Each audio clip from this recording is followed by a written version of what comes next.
আজকে আমি পটলের রেসিপি করব, হলো মৌরি পটল করব। তো এই পটলের সিজনে তো পটলের অনেক রকমের রেসিপি খাওয়া যায়, অনেক রকমই আমি করেছি, ইউটিউব চ্যানেলেও আছে। তো আমি আজকে করব হলো মৌরি পটল। মৌরি পটল করার জন্য পটলগুলোকে আমি এভাবে কেটে নিয়েছি, নিয়ে মাঝখান দিয়ে আমি এরকম করে চিড়ে নিয়েছি।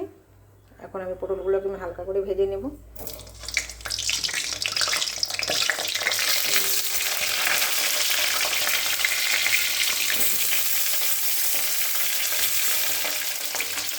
পটলগুলো ভাজা হোক, ততক্ষণ আমি মশলাটা কী করবো আমি দেখাচ্ছি।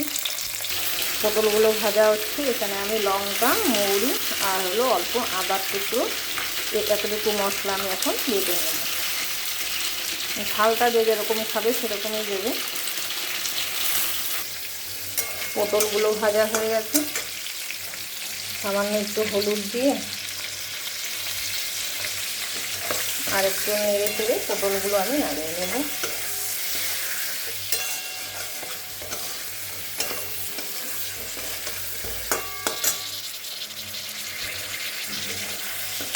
আর এখানে এই মশলাটার দেখো আমি রেডি করে নিয়েছি মশলা, মৌরি, কাঁচা লঙ্কা আর জিরে।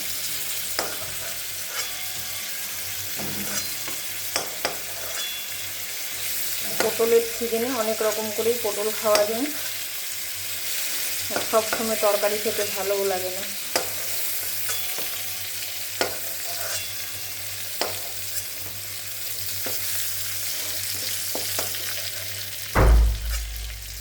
দেখো সবগুলো পটল আমি এখানে দিয়ে নিয়েছি।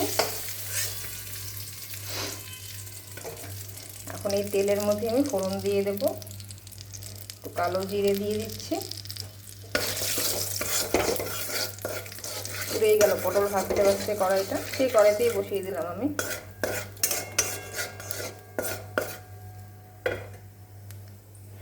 আর এই মশলাটা দিয়ে দেব।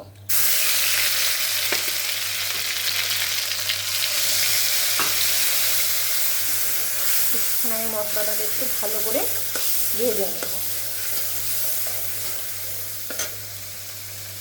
পরিমাণ মতো লবণ আর একটু হলুদ আর একটু স্বাদের জন্য একটু চিনি দিতে হবে, একটু চিনি দিয়ে মশলাটাকে আমি এখন একটু ভেজে নিই। খুব বেশি ভাজারও দরকার নেই।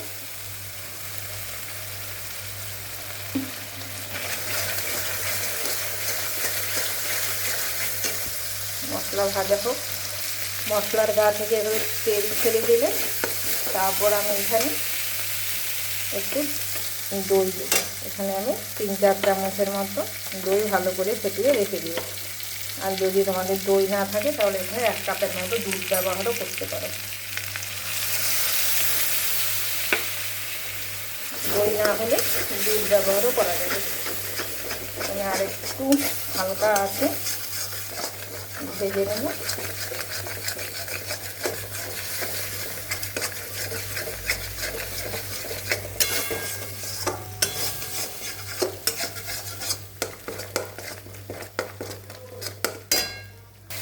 মশলা এখানে দই দিয়েছি, খুব বেশি ভাজারও একটু দরকার নেই। এখন আমি পটলগুলো দিয়ে দেবো, দিয়ে এখানে আমি কিন্তু গরম জলটা ব্যবহার করব। যদি চাই তো এখানে কিন্তু হলুদটা নাও দিতে পারে, তাহলে কিন্তু সাদা সাদা হবে। দুধ দিয়ে করলেও সাদা হবে, দুধ দিয়ে করলেও কিন্তু সাদা, হালকা সাদা ভাবটা থাকবে। গরম জল করে দেখছিলাম, সেই গরম জলটা দিয়ে দিলাম। ব্যাস হয়ে গেল। এখন এটা একটু ফুটে আসো, গামাখা গামাখা হলে নামিয়ে নেব। সাইড থেকে একদম একটু গামাখা গামাখা হয়ে গেছে, আর সাইড থেকে তেলও ছেড়ে দিয়েছি। এখন আমি এটাকে নামিয়ে নেব।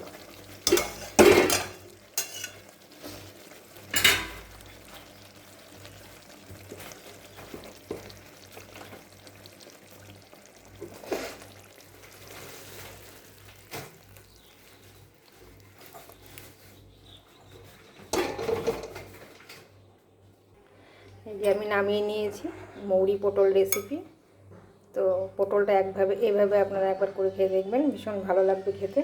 একদম গামাখা করে। তো কেমন লাগলো আমার এই রেসিপিটা? ভালো লাগলে অবশ্যই কমেন্ট করে জানাবেন।